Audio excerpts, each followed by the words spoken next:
terms of dealing with fear, I suppose you're not scared of anything after that. Well, when you're in life-threatening situations, it makes you a little more conscious of death. You know, and the more that you are aware of your fate, the higher the probability you have a chance to live. So you're a little more free. Like I go into what Robert kind of identified as the core of my power, is me being in business situations and being the person with the least fear at the table. And that's because I weigh these things up against my biggest losses in my life. So like the loss of my mom is the biggest thing that I've experienced. So walking into a room, even at the worst possible scenario, it won't damage me to the point or hurt as much as that hurt it. So I go in there in a secure space, able to speak and ask the questions, and I'd rather feel like I'm unaware for the moment within those quarters than to feel like I'm unaware in a losing situation. I think the things you go through make you who you are. So I don't regret those things. I don't regret them because I don't think I'd be who I am today if I wasn't exposed to those situations. If you ask me, would I, those are unfortunate situations that I've had to experience. And if I had a choice, I would have definitely went in a different direction. I might have wanted to go to school for business instead of having to go through this portion of my life. But tough lesson, yeah. Yeah, but under those circumstances, when you're in an environment where you meet aggression with aggression, or you're deemed weak, and the weak becomes the prey, you gotta kind of back people off of you at different points. And it really felt like that in that. Literally.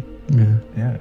And when you're willing to go as far as further than the other guy, you always prevail. You always end up on top. It's like the kid in the schoolyard that doesn't want to fight always leaves with a black eye, because as soon as the other kid identifies he doesn't want to fight, he hits him.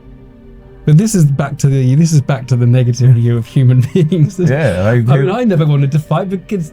Actually, I did get hit at school a little bit, but like, not very much. But when they say no, I really don't want to do this. Pop, that's when you get hit. You just gave the other guy enough confidence to hit you at that point. Especially when there's a bunch of kids behind him jumping up and down saying, whoop him. You know, like those experiences from when I was really small, I identify with that. Fear is my friend. I love fear. Fear allows me to reach my highest potential. The fear of failing is an illusion. Yeah. Fear is an illusion, but we have to have desire. We have to have something that pushes us. Fear pushes us. You don't understand that living prepares us for death. Our life, it prepares us for death. You know, even if we die young, it prepares us. So just the fact that we're losing guys like Kobe losing. We just losing people in our family. There's people dying. It's around us all every day, so we prepare for it. We understand that, but we avoid it. Do you have any methods for getting through fear? Excuse me? Do you have any methods? Like, how do you get through fear? What if somebody says, yes, I'm afraid right now, and whether it's preparing for a fight or a football game or a business meeting, or I'm going to ask this girl out, like, how do you get through that fear? I just tell you, listen, this is the thing, right? Whatever we do in the sports, life, and when you don't have that feeling no more, it's over. When you don't get that fear no more, it's over. Yeah. Meaning that it's gotta, like that's the measurement stick. That's how you know you're going in the right direction. It keeps us alive. Yeah.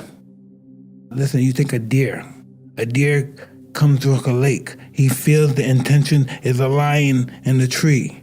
So normally he'll jump 50 feet, but with that fear, he jumps 40 feet. Yeah. You know, it's the flight of, it's survival. Our fear makes us think things that don't even exist. Our biggest fear never happened. Whatever we're afraid of in life, our biggest fear never happens. We go to our grave saying, wow, this shit never happened. I was waiting for this, it never came, you know? It's just, it motivates us, our fear. That's the direction that you need to go. Without our fear, we're nothing. I know. We get hit by cars every fucking day. We just walk out, we're oblivious. Fear keeps us conscious of our existence. It keeps us conscious of knowing that we're mortal. So before each fight, were you afraid? Listen, right? And I'm a guy, I'm conscious. I understand the process of fear. Since I was 13, I understand the process I was taught.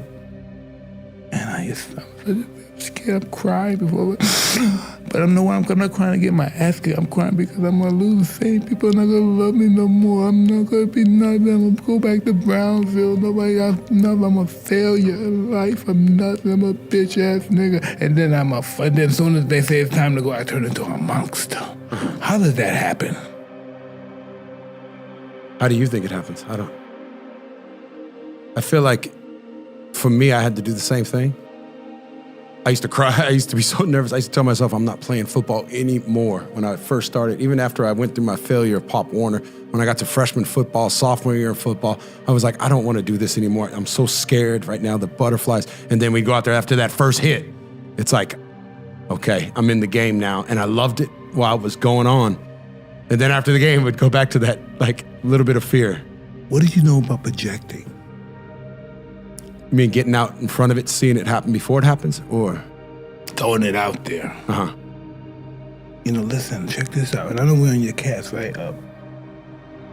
Where I came from, everybody abused me, beat my ass, kicked my ass, whatever they wanted to me. And now I'm the baddest nigga on the planet. Well, so what they say. Yeah. How does that happen? I'm a bitch ass nigga, now I'm the baddest nigga on the planet, on a stage and telling everybody, come on, I want to fight, you bitch. I'm doing I brought my fucking pain with me. That's why I don't do no more. I don't bring my fucking pain with me. Yeah. And I fucked my career because I brought my fucking pain in the past, but it enhanced me to do so much fucking incredible shit. Yeah. But it fucked me up. How have you been able to, in your life, see past the cloud of emotion to actually execute on things? Because I think what we were speaking about earlier, this challenge that young people have today, everyone has today, of just so much information, so much cloud of emotion, so many feelings, so much childhood baggage that you're bringing. Like, how have you always cut through that and execute on that? What I try to do is just try to be still and understand that things come and go, emotions come and go. The important thing is to accept them all, to embrace them all. And then you can choose to do with them what you want versus being controlled by emotion. A lot of times I've seen players, even myself, when I was younger, being consumed by a particular fear. And to the point where you're saying, okay, it's not good to feel fear. I shouldn't be nervous in this situation. Like, nah. And it does nothing but grow. Versus stepping back and saying, yeah, I am nervous about the situation. Yeah, I am fearful about the situation. Well, what am I afraid of? And then you kind of unpack it. And then it gives you the ability to look at it for really what it is, which is nothing more than your imagination running its course, Yeah, absolutely. Yeah, I love that, because what you're saying is that when you're dealing with something, it's almost like, how can I get to the root of it? Yeah. Because sometimes what we're dealing with, like you're saying, it's an imagination, an illusion. It's not really... It's not really a thing, Like you think about game-winning shots or game-winning free throws, and people go to the free throw line and they're nervous about it. Well, what are you really nervous about? If you unpack that, okay, you're nervous that you're going to miss the shot. All right, so you miss the shot, then what happens? People are going to be embarrassed. You're going to be embarrassed because thousands of people, millions of people see you miss the shot. All right, and then what? People are going to talk bad about you. Okay. Right. And so you're looking at it and go, are those things even important? You know what I mean? If that is my fear, like what is, you worried about letting your teammates down? Okay. Have you let them down before? Oh, I'm sure. In practice and things of that nature, right? They're still there. Yeah. And so when you're able to unpack it, you kind of look at it for what it is, which is really nothing. Yeah. I love that. Breaking it down. I think that's so important. I think everyone who's listening and watching right now, next time you're facing a fear, next time you're going against something, do that. Like literally unpack it. Don't just settle for your first answer, because the first answer is rarely the right one. Yeah, don't hide from it. You got to be able to look at it and, and deal with it head on. Yeah.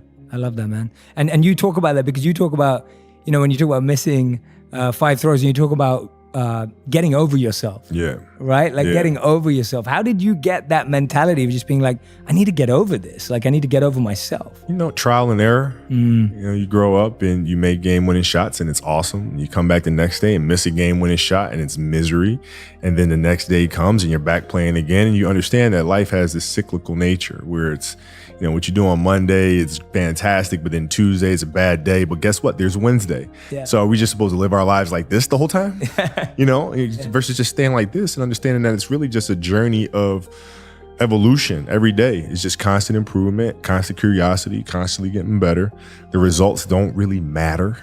It's the figuring out that matters. Yeah. And we all get obsessed about the results. Yeah. Like we get obsessed about like the output, Yeah. not the input, of not figuring it out and not like changing things. What you said, trial and error, like the experimenting. Yeah. We forget to do that. It's unfortunate, man. Like I've seen a lot of players, especially now, in youth basketball, dealing with that. You have players that are like bigger and faster and stronger, and their coaches are just coaching them for results. We're just going to use your size because you're bigger than every other 12-year-old out there to dominate today. But they're not growing, right? So they're just based on that result, but they're not focused on growing this young child into becoming a better athlete. And through that, teaching them how to become a more well-rounded person. And we're missing that.